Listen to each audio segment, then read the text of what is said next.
Friends, welcome to Nila's kitchen. நாம் இன்றைக்கி என்ன பார்க்க போகிறோம்னா நிலக்கடலை சட்னி சிம்பிளாக ஈஸியாக சீக்கிரம் எப்படி அரைக்கலான்னு பார்க்கலாங்க. நான் நிலக்கடலை ஒரு 50 கிராம் எடுத்துக்கிறேன்.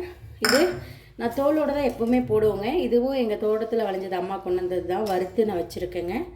அது கூட வந்துட்டு தேங்காய் சில்லு ஒரு கொஞ்சம் எடுத்திருக்கேங்க. 1/4 மூடி தேங்காய் சில்லு எடுத்திருக்கேன். 2 வரமிளகாய் போட்டுக்கலாம்.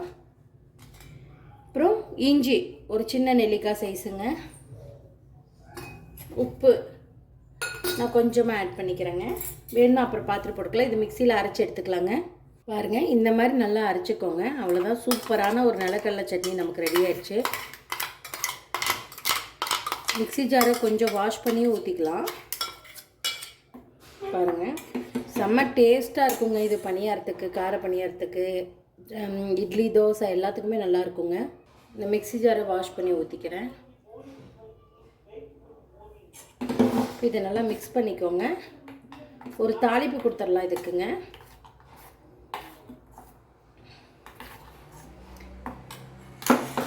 மிக்ஸ் பண்ணிட்டு ஒரு தாளிப்பு கொடுக்க போகிறேன். பாருங்கள், ஆயில் ஒரு 2 டேபிள் ஸ்பூன், 1 டேபிள் ஸ்பூன் ஊற்றினா போதும், தாளிப்புக்கு தாங்க. ஆயில் நல்லா காயிட்டுங்க. தாளிப்பு நல்லா இருக்குங்க. தாளிப்பு இல்லாமலேயும் சாப்பிட்லாம் நிலக்கடலை சட்னிங்க. தாளிப்பு போட்டால் இன்னும் கொஞ்சம் மணமாக இருக்குங்க. கடுகு, உளுந்து போட்டுக்கிறேன். அதிலே கடலைப்பருப்பு நான் போட்டு வச்சுருக்கேங்க. கருவேப்பிலை ஒரு கையளவு எடுத்திருக்கேன், இதையும் போட்டுக்கிறேன்.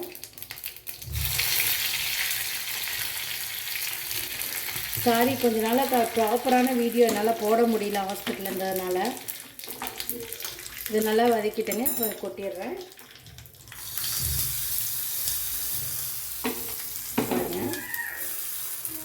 அவ்வளோதான், சூப்பரான ஒரு நிலக்கடலை சட்னி நமக்கு ரெடி ஆயிடுச்சு. நீங்களும் இந்த மாதிரி ட்ரை பண்ணி பார்த்துட்டு மறக்காமல் எனக்கு கமெண்ட் பண்ணுங்கள். இந்த வீடியோ பிடிச்சிருந்தா லைக் பண்ணுங்கள், ஷேர் பண்ணுங்கள், மறக்காமல் சப்ஸ்கிரைப் பண்ணுங்கள். பாருங்கள், சூப்பரான ஒரு நிலக்கடலை சட்னி ரெடி.